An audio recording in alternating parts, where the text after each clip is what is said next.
এবং সেই শত্রু যদি যেই হোক তাকে আমরা স্পেয়ার করব না। দ্বিতীয়ত হচ্ছে না, শত্রু identified, we are open, we are looking for শত্রু।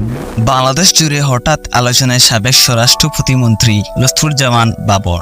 লুৎফুজ্জামান বাবর মূলত আলোচনায় আসেন বাংলাদেশের বর্তমান অন্তর্বর্তীকালীন সরকার নোবেল বিজয়ী ডক্টর মোহাম্মদ ইউনূসের একটি সাক্ষাৎকার থেকে। ভারতীয় সংবাদ মাধ্যম এনডিটিভিকে দেওয়া এক সাক্ষাৎকারে ডক্টর মোহাম্মদ ইউনূস বলেন, চলমান অস্থিরতা নিয়ন্ত্রণ করা না গেলে তা প্রতিবেশী মিয়ানমার সহ ভারতের 7 সিস্টার্স বা উত্তর পূর্বাঞ্চলের 7টি রাজ্যে ছড়িয়ে পড়বে বলে আমি আশঙ্কা করি। তার এই বক্তব্যের পরেই হঠাৎ করে সামাজিক যোগাযোগ মাধ্যমে লুৎফুজ্জামান বাবর আলোচনার কেন্দ্রবিন্দুতে চলে আসে। আগেই বলা ভালো, 7 সিস্টার্স হলো ভারতের উত্তর পূর্বাঞ্চলের 7টি অঙ্গরাজ্য: অরুণাচল প্রদেশ, আসাম, ত্রিপুরা, নাগাল্যান্ড, মণিপুর, মিজোরাম ও মেঘালয়। 2004 সালে এই 7 রাজ্য ভারত ভূখণ্ড থেকে সম্পূর্ণ আলাদা হতে চেয়েছিল এবং এরই প্রেক্ষিতে তারা নিজেদের মধ্যে গৃহযুদ্ধ